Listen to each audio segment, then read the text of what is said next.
Oral questions, questions orales. Honorable chef de l'opposition.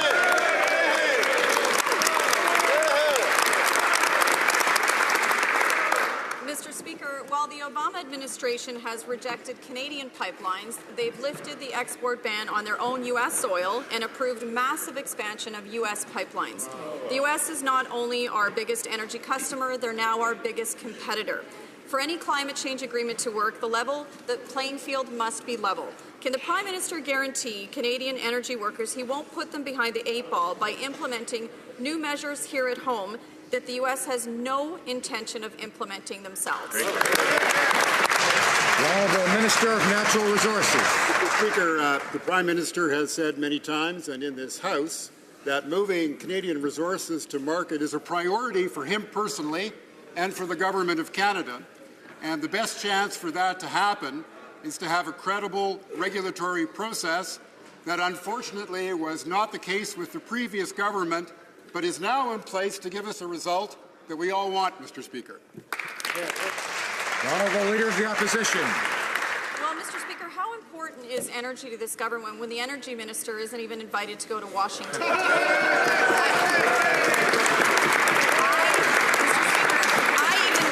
To go to Washington. Mr. Speaker, on another issue, the Liberals have committed to borrowing billions of dollars every year, but economists tell us this explosive borrowing will not create jobs that we need. In fact, they say this spending will have virtually no positive impact on growth. Why are they so determined to saddle Canadians with so much debt for so little result? The Honourable Minister of Finance.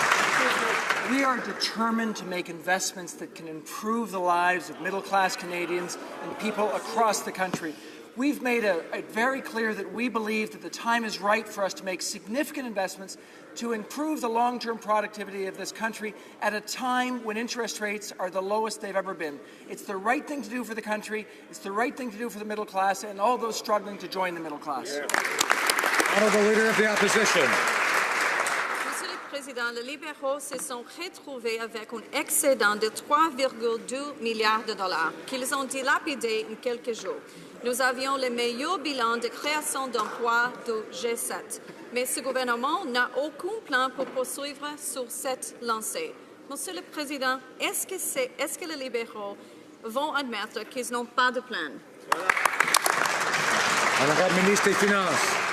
Monsieur le Président, nous commençons avec un déficit des conservateurs. En plus, nous avons des milliards de dollars en dette qui étaient nous donnés par les conservateurs avant nous. Maintenant, on commence avec un plan pour faire croître l'économie, pour faire un nouveau plan qui peut aider les Canadiens à travers le pays avec un niveau de croissance plus haut pour l'avenir. Honorable député de Lac-Saint-Jean. Monsieur le Président, voici ce que dit l'Institut économique de Montréal ce matin. Les déficits du gouvernement fédéral ne stimuleront pas l'économie canadienne. Après avoir hérité d'un surplus d'opérations pour l'année en cours, on prévoit maintenant un déficit de 18,4 milliards de dollars. Je sais qu'il n'aime pas les chiffres, mais c'est des faits, Monsieur le Président. 18,4 milliards de dollars de déficit. Je demande au ministre des Finances, qui a l'air d'avoir perdu le contrôle de ses finances, à quelle hauteur sera le déficit? Give us a number, please. Honourable Ministre des Finances. Monsieur le Président, ici c'est les faits. Nous avons commencé avec un déficit. Nous avons plus de dettes par les conservateurs. Nous avons heureusement un plan pour aider les Canadiens à travers le pays avec un niveau de croissance plus haut. De cette façon, dans l'avenir, nous allons avoir une économie plus robuste pour les Canadiens à travers le Canada. Honorable député de Lac-Saint-Jean. Monsieur le Président, le Canada n'est pas en récession et ce n'est pas le temps de faire des emprunts qui devront être remboursés par nos enfants et nos petits-enfants de façon indéterminée. Laissez-moi encore vous citer l'Institut économique de Montréal. La meilleure façon de stimuler l'économie est de retirer les obstacles pour les entrepreneurs et les innovateurs en réduisant les impôts et le fardeau réglementaire. Et bien sûr, nous sommes d'accord ici de ce côté de la Chambre. Monsieur le Président, est-ce que le ministre des Finances peut nous dire lequel des taxes qui sont en vigueur il haussera pour être capable de revenir à un équilibre? Honorable ministre des Finances. Monsieur le Président, notre plan est de faire des investissements en Canada, des investissements en infrastructure, des investissements en innovation. De cette façon, nous pouvons améliorer notre niveau de croissance pour l'avenir. Ça, c'est notre plan. C'est exactement le contraire que les plans des autres partis pendant la campagne, où ils veulent faire des coupures pour changer la situation dans une situation beaucoup plus difficile. Oui, the honourable member for New Westminster Burnaby. Pendant que le Premier ministre et sa garde quasi royale de conseillers, des ministres et des députés sont à Washington, nous espérons qu'entre deux bouchées de la fine cuisine, le dossier du bois d'œuvre pourrait être réglé. L'industrie forestière emploie plus que 60 000 travailleurs au Québec. Puis après des années difficiles pour le secteur, l'incertitude plane à nouveau avec la fin de l'accord. Le Premier ministre va-t-il revenir de Washington avec une entente qui va protéger notre industrie et nos travailleurs? Honorable secrétaire parlementaire de Commerce international. Monsieur le Président, je remercie l'honorable député pour sa question, justement parce que j'ai des bonnes nouvelles. Je suis heureux d'annoncer ce matin que le Premier ministre et le président Obama ont souligné leur intérêt à l'égard d'une entente à long terme concernant le bois d'œuvre. Ils se sont aussi...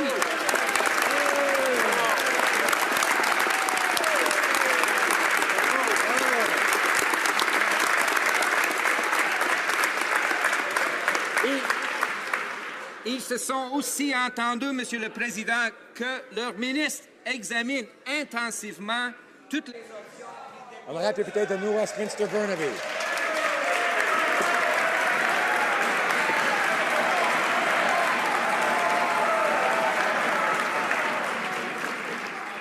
Mr. Speaker, I know this is a new government, but interest in having an agreement is not an agreement.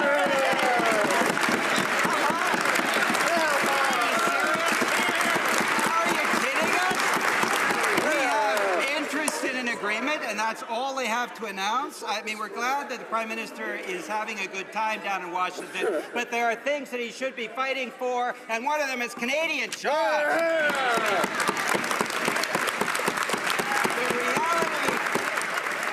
The reality is, if a new agreement is not made, there are jobs that will... The Honourable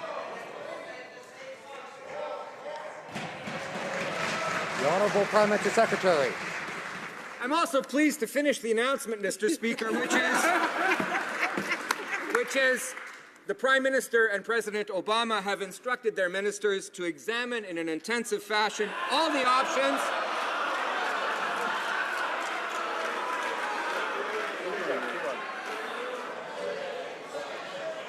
Order. It must be all the... Order. Lord, our Lord. It must be all the bright colors around here or something. I don't know. Let's listen to the Honourable Parliamentary Secretary. A little order, please.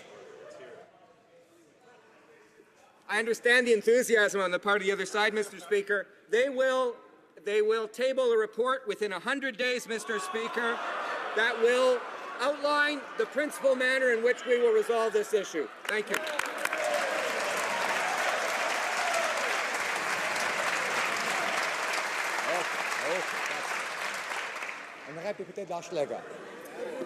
Today's report from the correctional investigator highlights some troubling issues.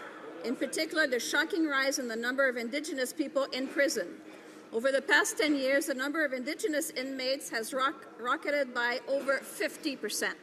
This is another legacy of the federal government's systematic underfunding from education to social services to housing to economic development. What is the government's plan to finally turn around decades of neglect for Canada's First Peoples? Secrétaire parlementaire pour la sécurité publique. Monsieur le Président, merci pour la question. Nous accueillons très favorablement les recommandations du rapport de l'enquêteur correctionnel. Une preuve de notre collaboration et du travail qu'on fait pour améliorer les situations. Nous sommes très au fait de la situation particulière des Premières Nations et notre collaboration vise justement à développer de meilleures pratiques. Merci. Monsieur le Président, l'enquêteur correctionnel a déposé aujourd'hui un rapport alarmant. En 10 ans, la population carcérale autochtone a augmenté de 50 %. De plus, 37 % des femmes incarcérées qui servent une sentence de plus de 2 ans sont des femmes autochtones.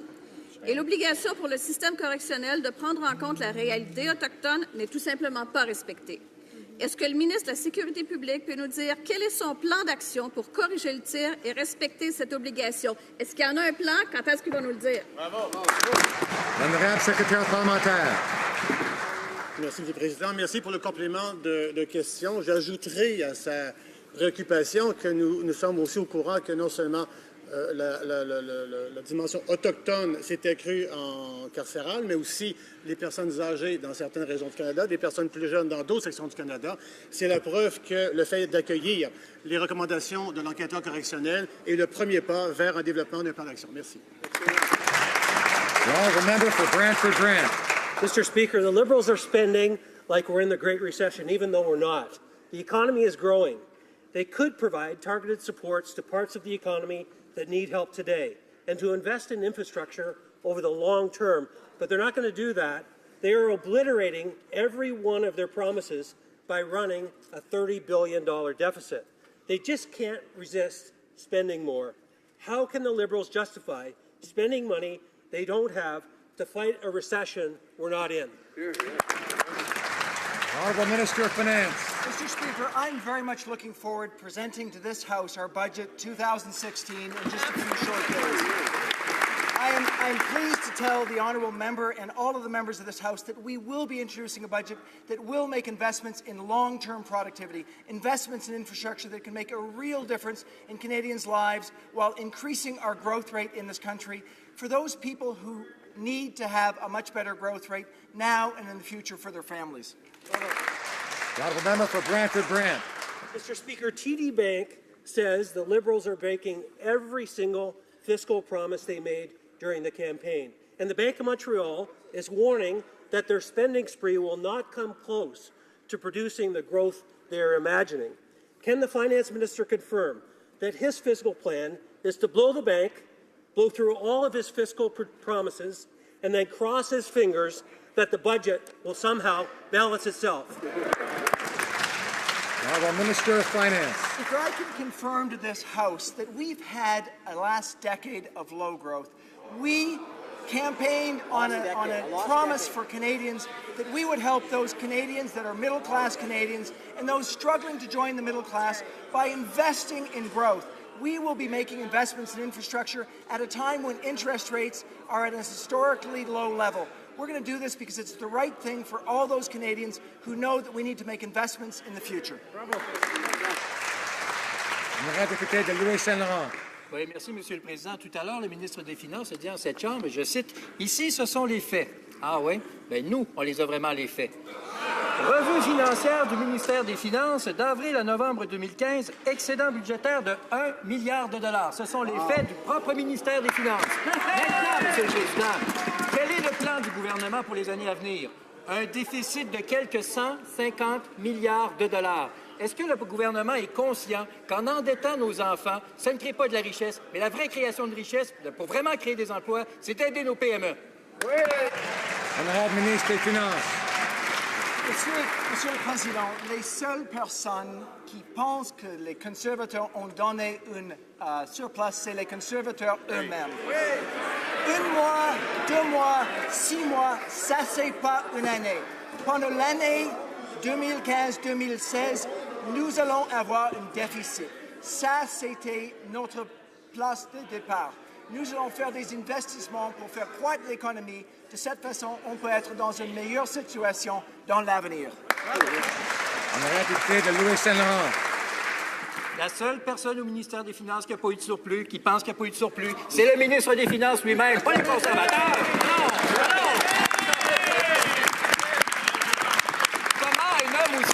Peut dire de telles choses, ça n'a pas de bon sens. Aujourd'hui, Monsieur le Président, l'Institut économique de Montréal rappelle le gouvernement à l'ordre. L'endettement ne crée pas de richesse. Ce qui crée de la richesse, c'est donner de l'oxygène à nos créateurs d'emplois, à nos PME, à ceux qui créent vraiment de la richesse au Canada. Quel est le plan pour créer des emplois au Canada? Quel est le plan pour aider nos créateurs de richesse? Honorable ministre des Finances. Monsieur le Président, comme j'ai dit plusieurs fois, nous avons un plan pour faire croître l'économie. Nous avons commencé avec les réductions des impôts pour la classe moyenne. Ça va aider 9 millions de Canadiens à travers le pays d'avoir plus d'argent dans leur poche cette année. On va aussi ajouter les autres mesures dans notre budget. Ça va être une très bonne histoire dans 2 semaines. The honourable member for Carleton Trail, Eagle Creek. Mr. Speaker, the Liberals have been evasive for months when asked about Bombardier's billion-dollar deal. Finally, the Minister of Industry stood up yesterday to say that the government has a plan for Bombardier. Last time they had a plan, they blocked the Toronto Island Airport expansion and killed the Porter deal with Bombardier that would have created thousands of jobs. Mr. Speaker, the Liberals are cooking up a backroom deal with Bombardier. How much will this secret deal cost Canadians? The Honourable Parliamentary Secretary for Economic Development. Mr. Speaker, this government recognizes that Bombardier is part of a key industry and sector in our country, the aerospace industry, which employs more than 180,000 Canadians in high-quality jobs, represents more than $29 billion in economic activity. Mr. Speaker, we're in discussions with Bombardier, we're in discussions with the government of Quebec, and if there's a solid business case that will be made, we will certainly present it to the people. Honourable member for Carleton Trail, Eagle Creek. Well, Mr. Speaker, Canadians want a market-based solution to support Bombardier that doesn't cost them billions of dollars of their hard-earned income. Yesterday in question period, the industry minister said the government has a plan for Bombardier. After question period in committee, the transport minister said no decision has been made. Mr. Speaker, who's telling the truth? The Honourable Parliamentary Secretary. Mr. Speaker, the minister made it clear in the House that on December 11th, Bombardier approached the Government of Canada to ask us to help them out.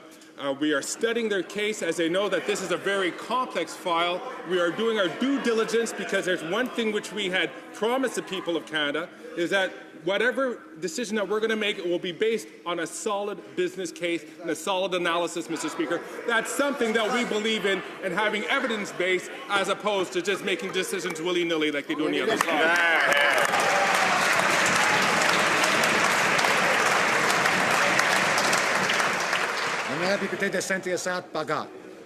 Monsieur le Président, le Premier ministre a annoncé aujourd'hui un accord avec les Américains sur la réduction des émissions de méthane. On est bien content que les États-Unis reconnaissent enfin le besoin d'agir. Mais pour le Canada, il n'y a rien de nouveau. Les provinces ont déjà pris cet engagement. Il est temps de prendre au sérieux la lutte contre les changements climatiques. Est-ce que le gouvernement va arrêter de faire le minimum et enfin présenter des cibles claires de réduction des gaz carboniques? Mr. Speaker, with respect to methane emissions, to achieve real progress, we have decided to take joint action with the United States to reduce methane emissions across the industry. The former Conservative government talked about this for years. We are getting it done. Right. Methane. Methane is a potent greenhouse gas emission with a global warming potential 25 times carbon dioxide. Both countries have committed to reduce methane emissions by 40 to 45% by 2025 and will thereby be taking significant action on climate change. The honourable member for Skeena Bulkley Valley. Mr. Speaker, obviously tackling methane emissions is important, but many provinces like British Columbia and Alberta already have plans in place. The real elephant in the room is the urgent crisis of rising CO2 emissions. Another Canadian Prime Minister meets with another American president, and we're left with no price on carbon, no targets to reduce greenhouse gases, and no plan to actually get us there. Look, photo ops and state dinners are swell, but when are we going to actually see a plan from this government that will reduce climate change in this country? The Honourable Parliamentary Secretary for Environment. Mr. Speaker, I'd just like to quote some of the words of President Obama from this morning. I'm especially pleased to say that the United States and Canada are fully united in combating climate change. This government, in the short 5 months that it's been in power, has been part of creating a historic global deal on climate change, has started down the path of developing a pan-Canadian framework with provinces and territories to address climate change, and today we announced concrete continental measures to address it. This is real progress, and this is real change.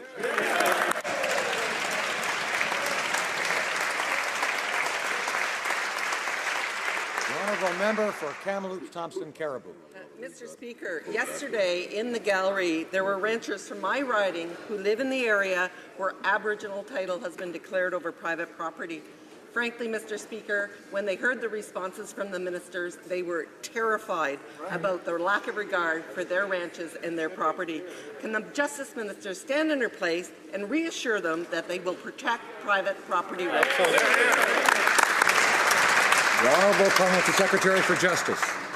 Thank you, Mr. Speaker. As the Justice Minister clearly stated yesterday, this matter is before the courts. We cannot, therefore, talk about the specific case. What we can say is that the Minister is working collaboratively with the Minister of Indigenous and Northern Affairs on the issue of negotiating and settling the land question in BC. Our government's approach will reflect our commitment to the goal of reconciliation and to our renewed nation-to-nation relationship with Indigenous groups based on recognition of rights, respect, cooperation, and partnership. Honourable member for Kamloops Thompson Caribou. Mr. Speaker, recognition of rights is incredibly important, but also is recognition of private property and those rights. Let me state the case. If this case is successful, private lands within the City of Kamloops, as well as other municipalities, Sun Peaks Resort, the university, this is huge. The Premier of the province is very concerned. They need to step up to the table and be part of that suit. So again, I will ask them, don't talk about the court case, just stand up and say you care about private property rights. You will protect them. Honourable Parliamentary Secretary.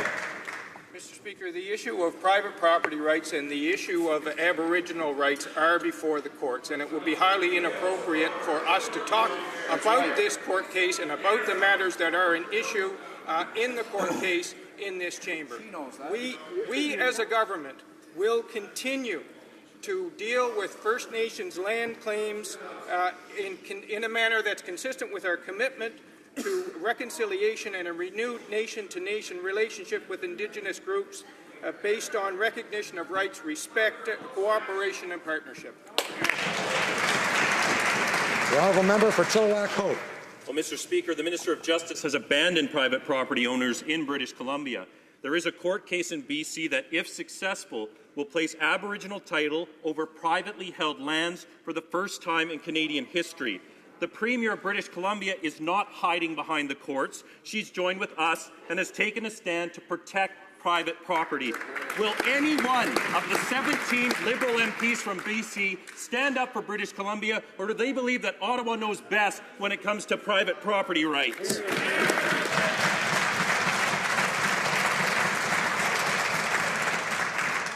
The Honourable Parliamentary Secretary. Mr. Speaker, this case will not be litigated in this chamber. It will be litigated before the courts in British Columbia. And it is early in the litigation process. There will be things that will happen in the litigation process and outside the litigation process, but what will not happen is the case will not be litigated here. All matters pertaining to Aboriginal land claims will be dealt with in an atmosphere of respect and a renewed nation-to-nation relationship. That will Honourable Member for Chilliwack Hope. Mr. Speaker, a Canadian is a Canadian is a Canadian, and private landowners are part of this nation too.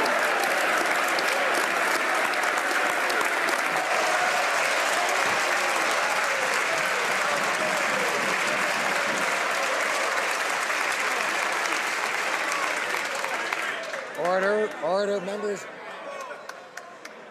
Members seem to be very anxious to applaud the member for Chilliwack Hope, but let's let him finish his question first. Private landowners are part of this nation too, and it's time that this government recognizes that their rights are currently being threatened and should be protected. Christy Clark has made it crystal clear, respecting Aboriginal rights does not mean abandoning private property rights. When will this government stand shoulder to shoulder with BC and fight to protect private property rights?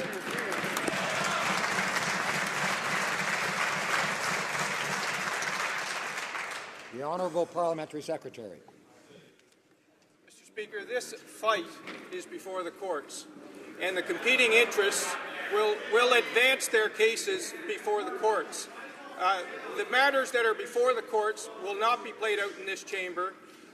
All of the private interest will have an opportunity to advance their case. This is not the forum for that. With respect to Aboriginal land claims, this government is committed to a renewed relationship, a relationship that has been broken, but a relationship that will continue in the future on a nation-to-nation basis. The honourable member for London Fanshawe. Canadians are shocked by the KPMG tax cheat scandal, and they're outraged by this government's lack of action. Mr. Speaker, these people were caught hiding millions from the taxman, and they don't even get a slap on the wrist. While the CRA harasses charitable organizations and regular Canadians who just make a mistake on their tax forms, these millionaires get a sweetheart deal. It's not fair and it's not right. Mr. Speaker, who is being held accountable for this? Honorable ministre du Revenu national. Monsieur le Président, l'Agence poursuit activement son travail dans cette affaire. C'est donc un dossier actif qui n'est pas terminé. Et permettez-moi d'être clair, il n'y a pas d'amnistie, il n'y a pas deux types de règles. Quelle est la réalité, Monsieur le Président? L'Agence a mis à jour le stratagème. L'Agence a vérifié les contribuables. L'Agence a lancé des actions en justice. J'aimerais donc rassurer cette Chambre.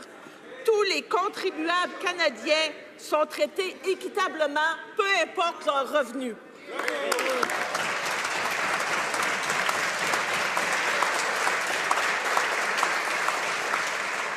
Honorable député de Sherbrooke. Monsieur le Président, l'Agence a fait des ententes secrètes avec des millionnaires pour empêcher qu'il y ait des pénalités et des actions en justice. C'est ça que l'Agence a fait. Et des généralités, des phrases creuses comme que la ministre est en train de nous donner ne changent rien. C'est des actions que ça prend. Et ça, c'est son rôle de faire des actions. C'est ça qu'elle doit faire aujourd'hui, parce que l'affaire KPMG suscite l'indignation et la loi devrait être la même pour tous. C'est inacceptable que les riches comme les millionnaires de KPMG puissent s'en tirer aussi facilement. Le gouvernement dit qu'avoir à cœur la classe moyenne, alors il doit le montrer maintenant. Est-ce que la ministre peut nous dire ce qu'elle entend faire, donc, pour s'assurer qu'elle serre la vis aux compagnies et aux particuliers qui... Honorable ministre du Revenu national. Monsieur le Président, l'Agence prend des mesures sur tous les cas possibles de non-respect des règles fiscales, et ce, peu importe le revenu des personnes en cause. L'an passé, ces actions ont permis de récupérer 11,5 milliards de dollars. Notre gouvernement s'est engagé à protéger l'intégrité du régime fiscal canadien. Nous mènerons une lutte féroce contre l'évasion fiscale et l'évitement fiscal. C'est ce à quoi je travaille chaque jour et c'est ce qui est stipulé dans ma lettre de mandat. The honourable member for Dartmouth Cole Harbour. Mr. Speaker, the Coast Guard patrols and protects our oceans and waterways, keeping mariners safe. In fact, on an average day, Mr. Speaker, they save 15 lives. Coast Guard officers need the best tools in order to do their jobs, working in often dangerous conditions. Can the Parliamentary Secretary to the Minister of Fisheries, Oceans and the Coast Guard please tell me what the Government of Canada is doing to improve its monitoring and patrol capabilities, particularly as it applies to the use of helicopters? The Honourable Parliamentary Secretary. I would like to thank the member from Dartmouth Cole Harbour for his diligence on this file. Monsieur le Président, la Garde côtière est fière de la livraison de l'un des 15 nouveaux hélicoptères de transport léger pour la base de Shearwater en Nouvelle-Écosse. Le ministre a récemment parlé au pilote en chef qui a confirmé que ces hélicoptères fabriqués au Canada sont des petites merveilles, Monsieur le Président. Elles sont plus sécuritaires, plus rapides et plus efficaces que celles qu'elles remplacent. De plus, elles seront livrées dans les limites du budget plus tôt que prévu. Monsieur le Président, notre gouvernement fournit aux hommes et aux femmes de la Garde côtière canadienne l'équipement moderne dont ils ont besoin pour venir en aide à la population canadienne. Merci, Monsieur le Président. The honourable member for Niagara Falls. Thank you, Mr. Speaker. Yesterday, I asked the Justice Minister if she was going to do what it takes to prevent convicted criminals from getting 2-for-1 or even 3-for-1 credit for time served off their sentences. Now, I'm disappointed she didn't mention the rights of victims, and her answer dealt solely with the rights of the accused, which makes no sense because this issue involves convicted criminals. So I'm going to give her another chance. Does she believe convicted criminals should receive this kind of a break?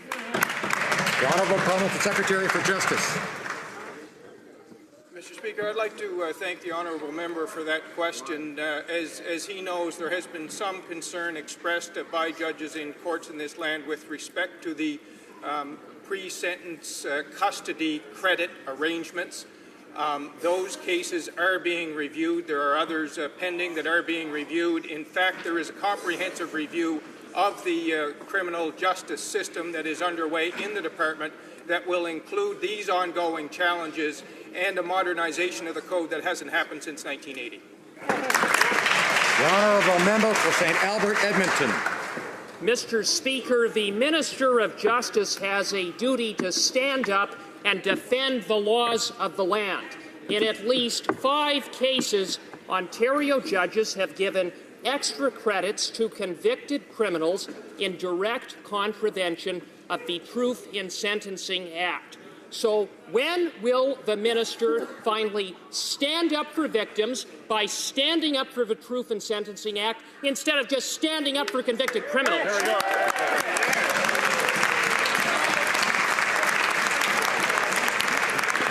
The Honourable Parliamentary Secretary.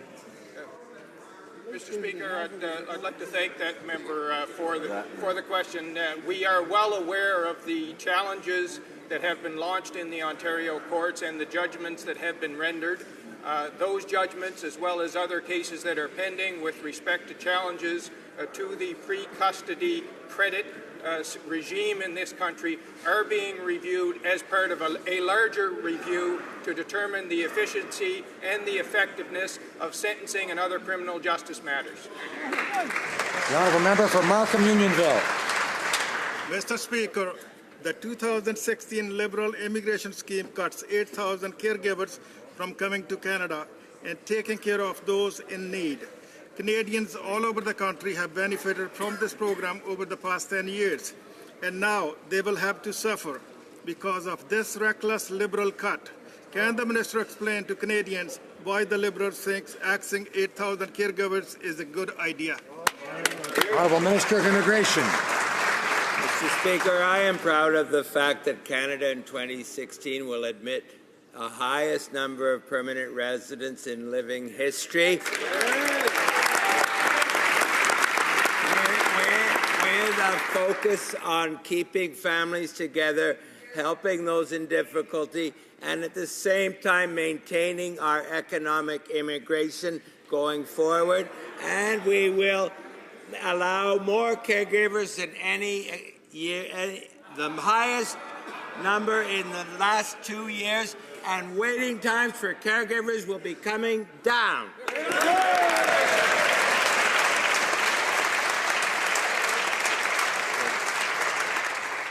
Member for Markham Unionville. Mr. Speaker, Conservatives oversaw the highest sustained target of economic immigration to our country in our history. Under the 2016 Liberal immigration scheme tabled on Tuesday, 25,000 economic immigrant spots will be cut. Can the minister explain why the Liberals intend to keep so many economic immigrants from coming to Canada and growing our economy? Honourable Minister of Immigration. It's true, Mr. Speaker, the Conservatives achieved something that was the highest in Canadian history in immigration, the highest processing times we have seen for 10 long years. And my number one objective is not only to sustain and grow immigrants in every component, but to do everything possible to bring those conservative processing times down.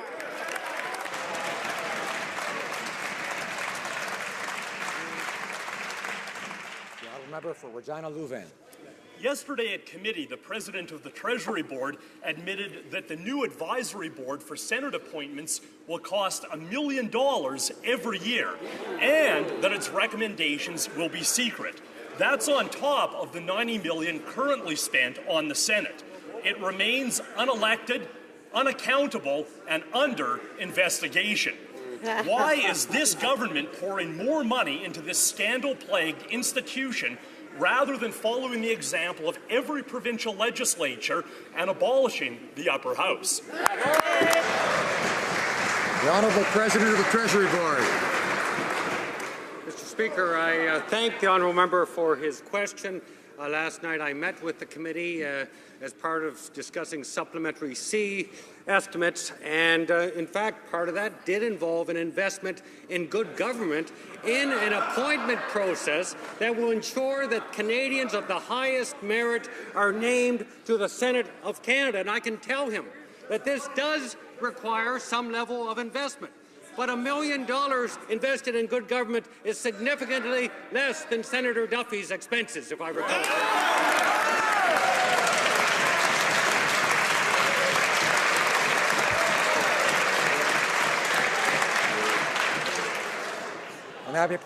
Berthier-Massignon-Angers.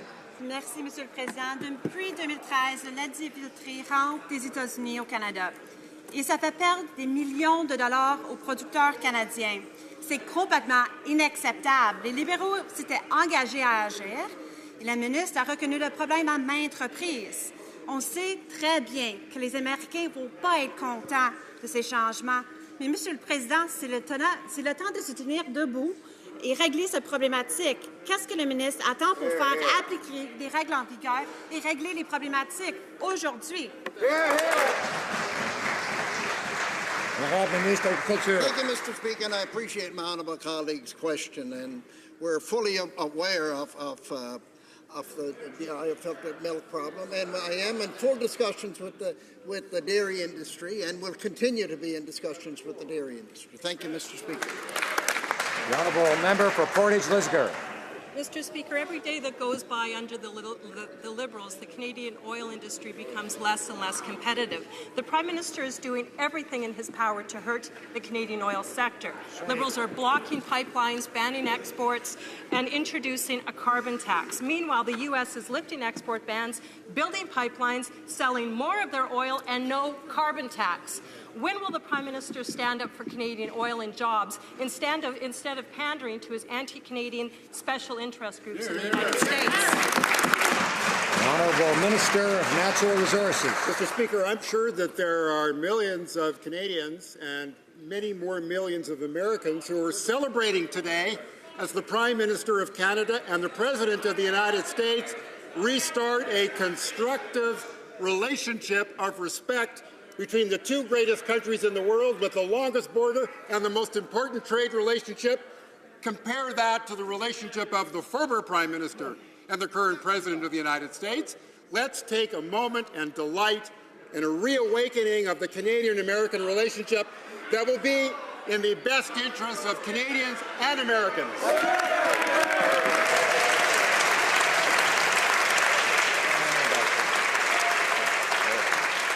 Member for Red Deer, Mountain View. Mr. Speaker, a few weeks ago, 10 Canadians had a Q&A with the Prime Minister, and one of those Canadians was Danny Strilchuk, a young oil field worker from Edmonton. When he asked the Prime Minister how he would deal with the struggling oil industry, the Prime Minister responded with a sigh and said, well, hang in there. Well, telling a struggling young man to hang in there is not enough. When will the Prime Minister stop putting up roadblocks, stop raising taxes, and help struggling workers get back to work? The Honourable Minister of Employment. Thank you, Mr. Speaker. It's my honour to be standing here with a government that understands that it's time to help workers instead of businesses, and here we have a chance to make a difference for Albertans. Coming up,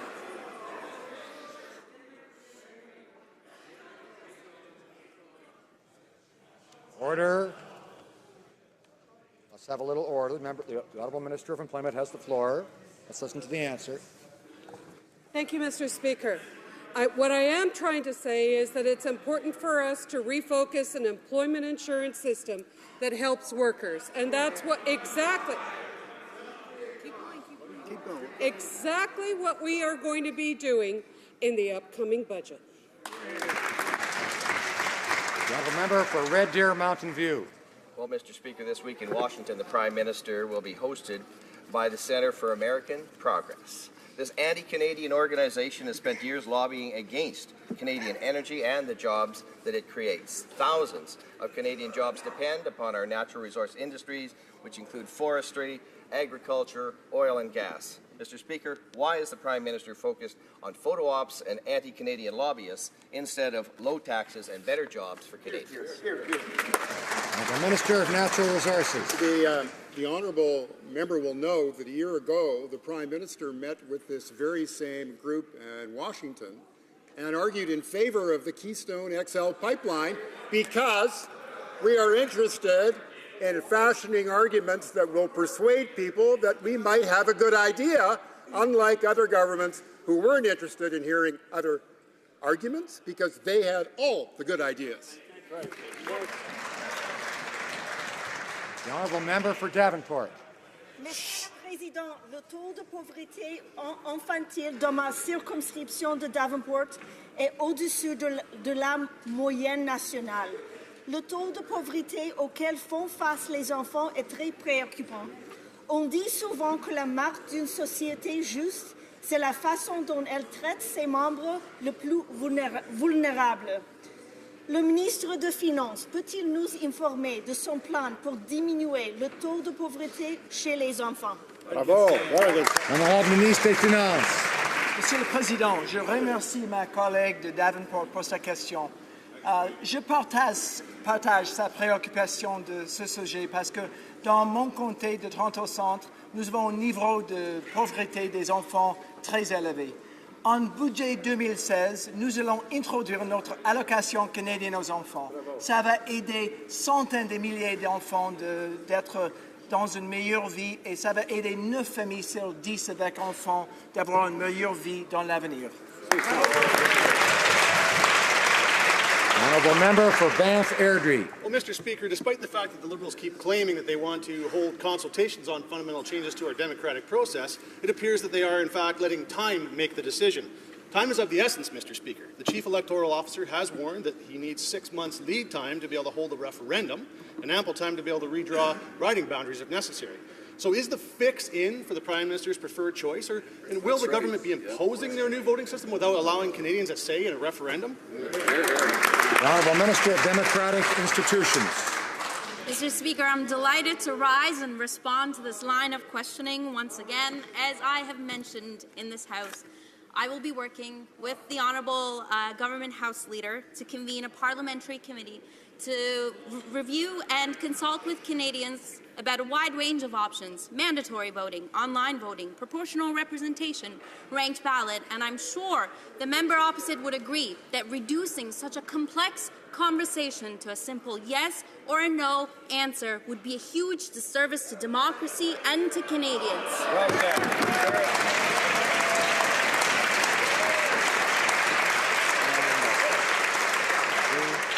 Honorable député de Rosemont-la-Petite-Patrie.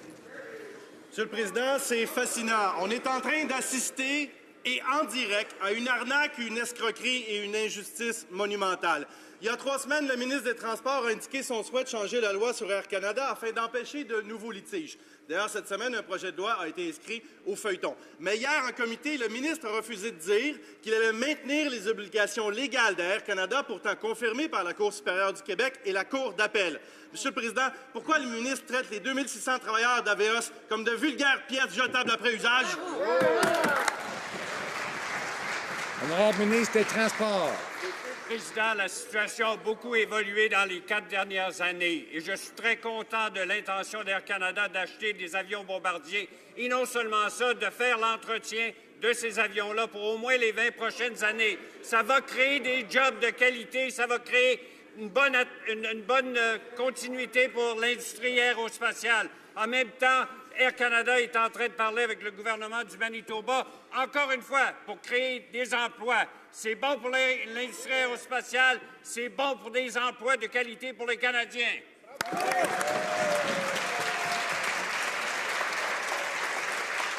The Honourable Member for Cumberland-Colchester. Thank you, Mr. Speaker. As you well know, the most exciting green energy research project in Canada is taking place right now in the Bay of Fundy in Nova Scotia. 5 companies are each spending millions of dollars on different models of giant underwater turbines designed to harness the world's most powerful tides. It's practical research which can make Canada the world leader in this emerging technology.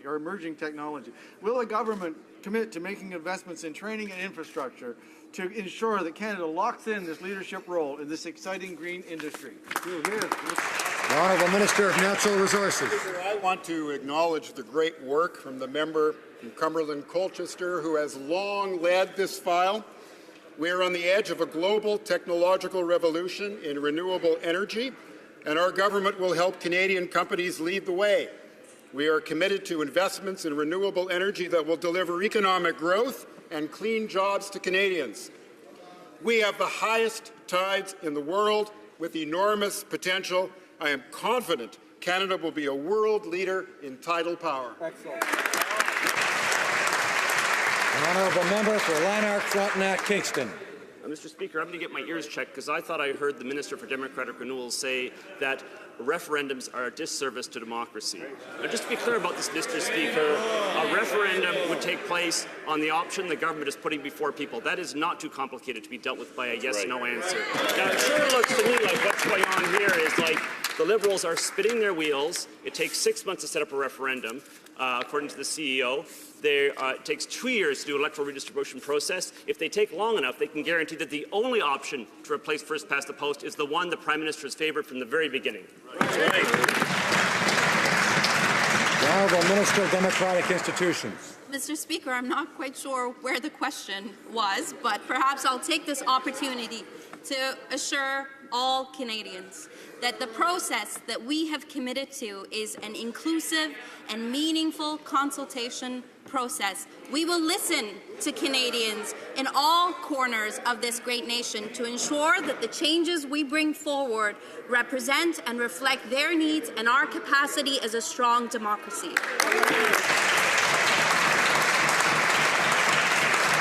Honorable député de Joliette. Monsieur le Président, comme le Québec n'est pas un pays, encore, il est à la merci des décisions d'Ottawa dès qu'il est question de fiscalité internationale.